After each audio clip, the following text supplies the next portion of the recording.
Hi guys, Danny here, and welcome to this mod update video for Thaumcraft 4.2 for Minecraft 1.7.10. I'm going to be covering everything from the new warp system to the Eldritch tab and everything in between. I know a lot of people have already covered this, but I wanted everything to be in my channel for people who might need to understand the basics, because I'm going to be covering the Thaumcraft add-ons again, and well, I thought I should cover the basics first. So let me get started. Okay, first of all, the warp system. I've already talked about the warp system in my previous video. Basically, certain research, as you can see here, have these gray clouds around them. And if you do the research, you will get a new thing called warp. There you go. Warp is basically what you pay to learn thaumaturgy. That is, you pay with your sanity. So it gives various effects like minor lapses in concentration, physical pain, or hallucinations. Basically, things will attack you, your screen will go blurry, and things will attack you. So, in my last video, or last video, I was attacked by Eldritch Guardians, and they hurt a lot. Now, there's a couple of different ways of getting the warp effect. Like I said, you can get them from researching the special research nodes with the grey cloud things, and to see how much warp, to see how much warp it gives, you just need to hover over it and it says it in the purple text. So this one gives a moderate amount of warp, while the Bone 1 core here gives a very small amount. Now that is the first way. The second way is actually by creating the items with the warp effect. The second way is by actually making the item itself. So if you make the Bone Staff core or the Bone 1 core, you will get the warp in addition to when you researched it.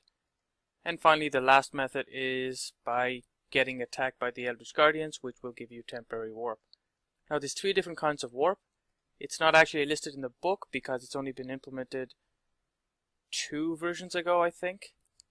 So before there were only 2 different variations, so there was the permanent and the temporary, but now there's 3 types. So there is the permanent, which is actually written here somewhere. There you go.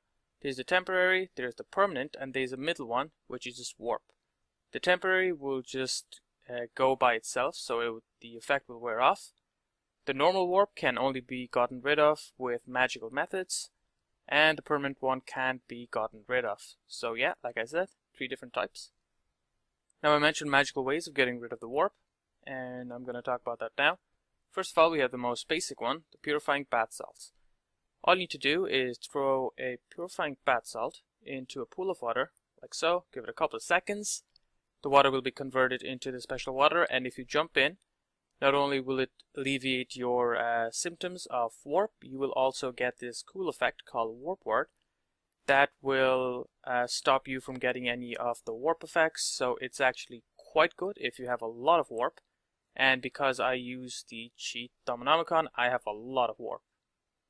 So what you'd usually do is jump in, the bubbly water would get used up, and you would get this effect. But as you can see, because I already have the effect, I don't use up this one. Next we have the Sanitizing Soap. The Sanitizing Soap is a bit different because not only does it remove all temporary warp, it also has a small chance of reducing the non-permanent warp.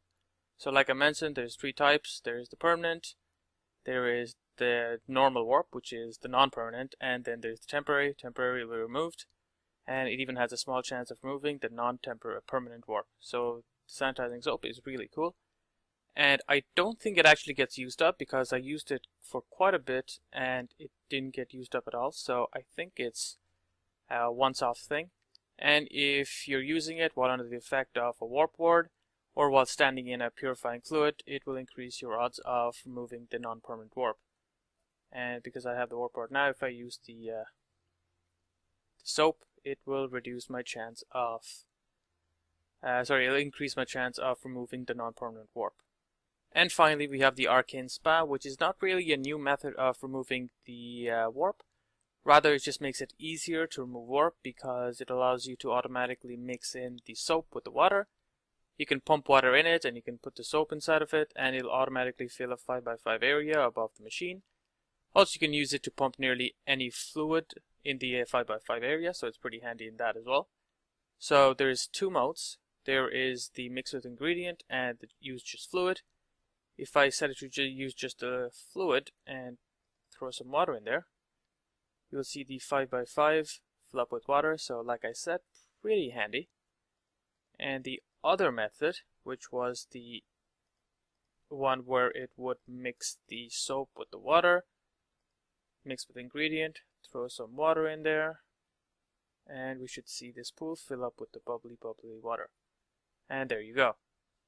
Moving on from the warp system into a new way of drawing power from a node, we have the node transducer. All you need to do is place the node transducer on top of a node, which is on top of a node stabilizer. And if I just go to the page again, you can convert the node into an energized node, which can no longer store, recharge, nor can V be drawn from them with a wand or anything else. Instead, they will produce a steady supply of CV, centi-V, each tick, and you can see it there. That's the energy coming out of the energized aura nodes. And you can tap the energy by placing V relays near the energized nodes, and you can see the V relays there. They're just used to send the energy across, like so. You can, extend that to infinity, theoretically. More things is that the relay act as a conduit, like I just mentioned. They're like the wires, and they have to be placed within 8 blocks for it to transfer the energy. Another really important bit is that the relays use a branching system, so each relay can only have one source. So as you can see there, even though these branch out, they don't connect back to each other, and even though these relays are 8 blocks to this one and this one, they're only accepting power from one source. That's the second important bit. And finally, you can fine-tune a relay to one of the primal aspects. And if you do so let me just get a fire one and a water one. Okay. Now I can dye these guys. So now they'll only accept energy from the color of the V relay and an empty one. So for example, I can do this, and if I change that to red, that'll still send its energy across because the blank V relay can accept energy from anyone. If I dye that, that's going to accept the energy from that one. Same with that. However, if I was to dye, say, this one, you can see that the energy is no longer being sent from this relay to that relay because they're different color.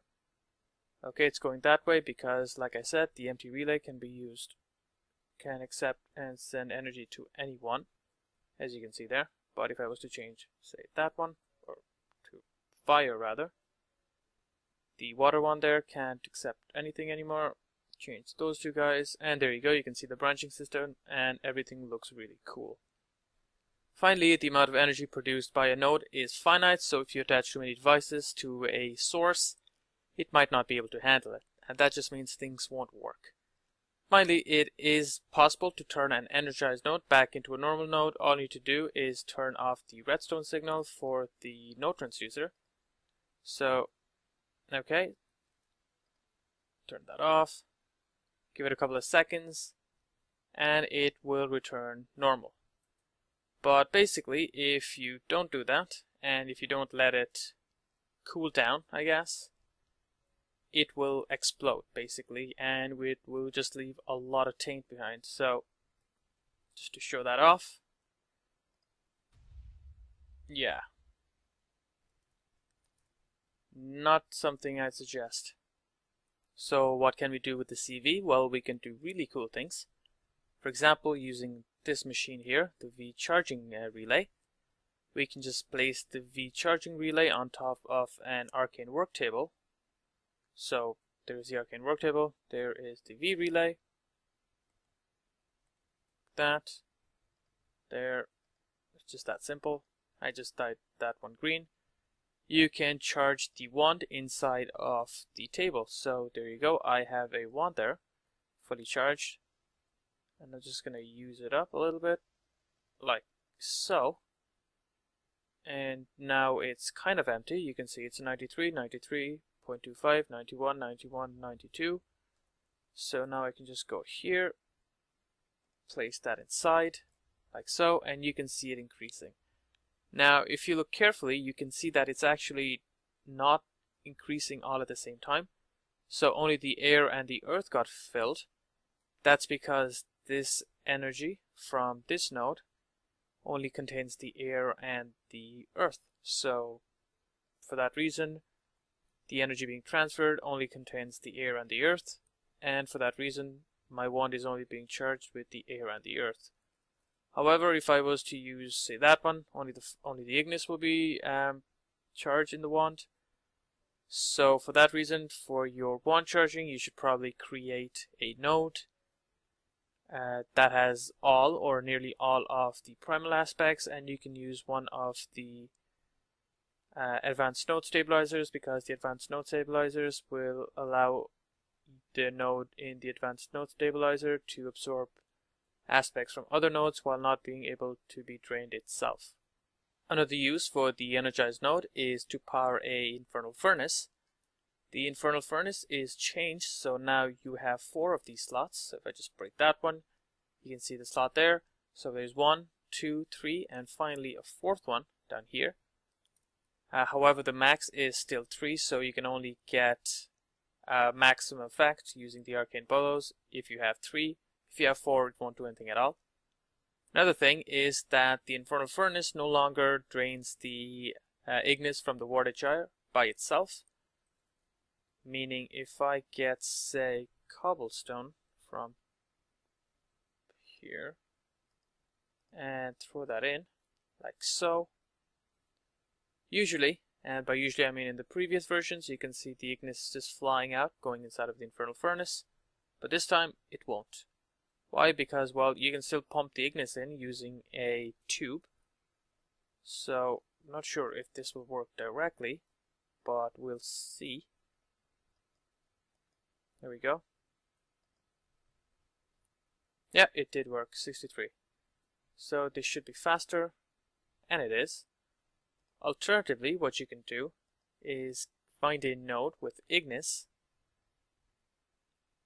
I had an Ignis node there, I don't know what happened. Oh, okay. So if I just find a node with Ignis, it will have the same effect as if I was supplying it with Ignis.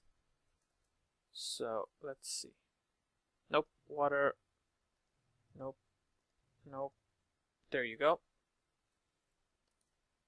Turn that on. Give it a couple of seconds for the node to be completely drained, and give it a couple of seconds for it to be turned into an energized node. I'm just going to throw a V relay here, like that. Break that guy. Okay, here we go. The node got turned into an energized node, and we can see that the cobblestone is being processed faster. The energy is going from this V relay into the Infernal Furnace, which we should be able to see, some kind of particle effect, but I can't seem to get that working. So that's unfortunate. Okay, here we go. Okay. Nope, nothing. And we can see that the speed is increased if you look at it for a couple of seconds there. Nearly 1 a second if I was to destroy this relay. Definitely slower. Definitely at least like 3 seconds. So put that back. And now it's faster again. So it's really cool. In fact, if I just have this arcane work table here with this guy, so now I can charge my wand and use an Infernal Furnace inside of my house without having like a lot of nodes nearby or loads of jars or alembics and things like that. So yeah, the energized node is really handy. Especially this one actually, because it has both all Ignis, Aqua, and Perdito, so I can charge my one with 3 primal aspects, so that's pretty handy. We also have a new machine called the Essentia Crystallizer, which crystallizes Essentia. It's pretty simple. If I get some Ignis, like so, pop it in there. Okay. I can convert the liquid Essentia into crystals. What can the crystals do? Well, I can just pop one of these guys into a crucible. So, whoops, Come on. Like that, and there you go. It's worth 1 Ignis, so it's pretty awesome. And it says in the book that if you supply it with Terra, the speed will greatly increase, and also that you can disable it with a redstone signal, so that's pretty handy as well for automation. So if I get some Terra and pop that in there, I'm hoping this is how it's supposed to work. Okay, I can't see any other way of supplying it with Terra, but there you go. I think before the Terra just got converted into crystals as well, so okay, we're seeing a okay. I think that gives you clues for new research, but because I have all the research already, that's not going to help me at all. But that was one of the warp effects, so that's pretty cool. So I can take this crystallized essence, throw it in there, and now I have 1 Terra. So it's pretty handy for crafting and pretty handy for storing as well, because liquid essentia is quite a bother to store. But if you're using this, then it's not a bother at all. Unless you're using the AE system that you can store the essentia in, but that's another mod, so let's not talk about that. We also have Liquid Death. Liquid Death is really cool because it allows you to kill mobs, so let me just get some zombie pigmen and summon them. Okay. And while they're dying, I'll open up the Thaumanomicon and read inside. It's pretty handy. Basically, it can dissolve anything organic and, well, anything alive. I can't really say organic. And what it does is that it breaks up the organic matter and turns it into essentia that you can harvest, and people will recognize the form the essentia is in, because the essentia will be crystallized. So there you go. Same form as the essentia crystallizer converts it to. So just throw that guy in there, and there you go. Liquid Death, incredibly handy actually for like a mob trap or something. Next we have a new kind of armor, basically a stronger version of the Thumbium Armor, which is as strong as iron, and then this guy, the Thumbium Fortress Armor, is as strong as diamond. The Thumbium Fortress Armor is actually incredibly handy because not only does it have the protective properties of diamond, also greater durability, but it also gives additional protection against magic and fire. However, the biggest benefit is that the individual armor pieces actually increase the protection of the other pieces the more pieces you wear. Also improves the visual appeal. And like objects constructed with Thumbium, this armor is incredibly easy and fun to enchant because it's very enchantable and you get really good enchants. So, okay, I'm getting another warp effect. I'm assuming from that text this would make me hungry or something. Thumbaria. I have no idea what that does. Because I'm in creative, well, I can't really find out. So let me just take off this armor. And the void boots. And give myself some normal boots made out of Thumbium. Okay, there you go. So, there we go. Let me wear the helmet. Okay. And next goes the cuirass. Okay. Alright, I just noticed something. Okay, so the description was real. Basically, each additional armor piece actually increases how it looks as well.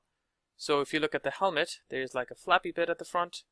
If I remove the chest piece, you can see the flappy bit goes away. Put this guy on. Wow, that looks cool. Take off the helmet.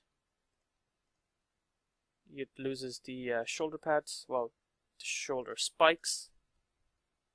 Okay, and with the thigh guard. Oh, that looks really cool. Nice. There are no shoes, but I'm assuming you're supposed to use it with other shoes or boots rather. So that's pretty handy. Okay, more effects. And I also got a research point, which is weird. There are also some upgrades to the helmet, for example the Grinning Devil faceplate, which reduces the chance of warp effects. There's also the Angry Ghost faceplate, which gives a withering effect, or rather a chance of a withering effect to creatures that strike you. Again, pretty straightforward. And finally, the Sipping Fiend faceplate, which gives you a chance of absorbing some of your enemy's life force when you attack it, so that's pretty handy. Finally, we have the Eldritch tab, which is only unlocked after you have a certain amount of warp. This one is only lore. This one teaches you how to make the Void Seed, which is the base of a lot of the items in this tab. Next we have a really handy item called the Sanity Checker, which allows you to check the effect of warp on your psyche and how much it's affecting you. If I hold it in my hand, you can see it on the top left hand corner how much warp that I have. It's divided into 3 bits, which I'm going to assume is the temporary, the normal, and the permanent. And you can see the bottom one is full for me, and I'm assuming that's the permanent one, because I've unlocked all the research, therefore probably all of the permanent warp, because of the cheaty Thaumonomicon. Okay, you can go there, and that was the Sanity Checker. Next we have the Void Metal, which you get by throwing in the Void Seed that you got from this research, along with Metallum, which you can use to produce various different tools and armor. And you can see that all of them have this warping effect, which is explained here. It says that it seems to temporarily sap your strength, so you have to be careful of that. And it isn't as easy to enchant as Thumbium, but it's still better than things like iron. So there you go. Oh, and the most impressive thing is that it slowly repairs itself, which is incredibly handy. Okay, so the second last thing is the Void Thaumaturge armor, which was what I was wearing before. This basically combines the magical armor, which is the Thaumaturge's armor, along with the Void armor, and creates a really crazy armor. So you can see just by the recipe here that it's really insane, and instability is high for all of them. So you have to be really careful of that as well. And a really cool bit is that the armor can be dyed like leather, so that's pretty handy as well. So I'm going to wear the Void Thaumaturge's armor, like that. Go into F5, and there you go. Not bad, I look pretty cool. Although I have to say it's not as awesome as the Thumbium Fortress. That looks really cool. Okay, that looks really cool. Okay, another warp effect. Okay, that's probably the headache effect. Pretty annoying. Wait, I have the perfect thing for this. Jump in the pool of bubbly fluid. Okay, that didn't alleviate the symptoms very much. Oh, there you go, it did. That was really handy. Okay, next we have the Void Metal 1 caps, which, as it says here, seems to have a strange power. And after playing around for a little bit, I think I figured out what the strange power is. As you can see here, the average V cost is at the moment 75%. I'll just keep that in there actually. I found out that the discount depends on the armor you're wearing. So there you go. Now it's 90%. Let me just go back to this guy. And now it's 75% again. So like I said, depending on the armor you're wearing, the amount of discount goes up and down. So that's pretty handy, 75% fee cost.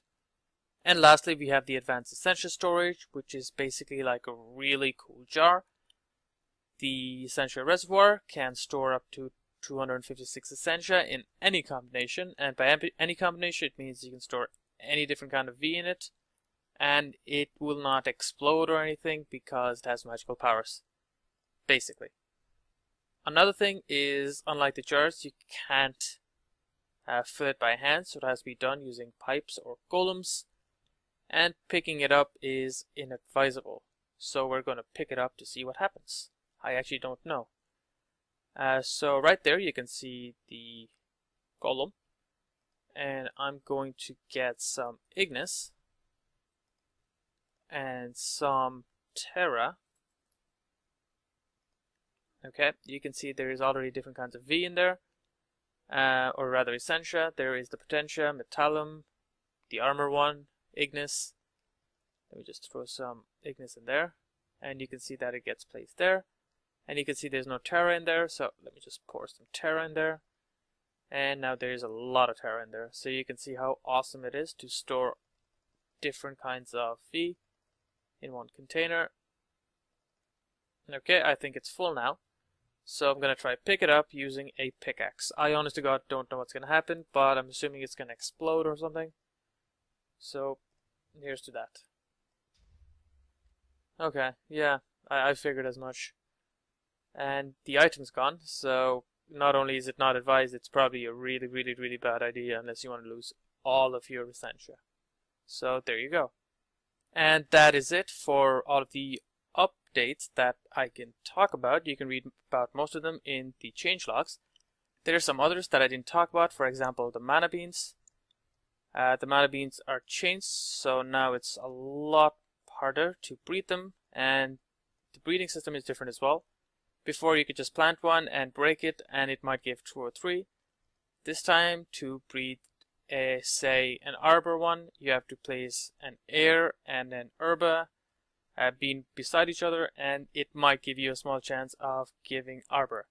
So breeding and everything is quite different now, and there are other changes as well, for example how different armors work, and you can read up on that on the changelogs. But that is it for this video. Yeah, if you liked the video, please leave a like, and thanks for watching.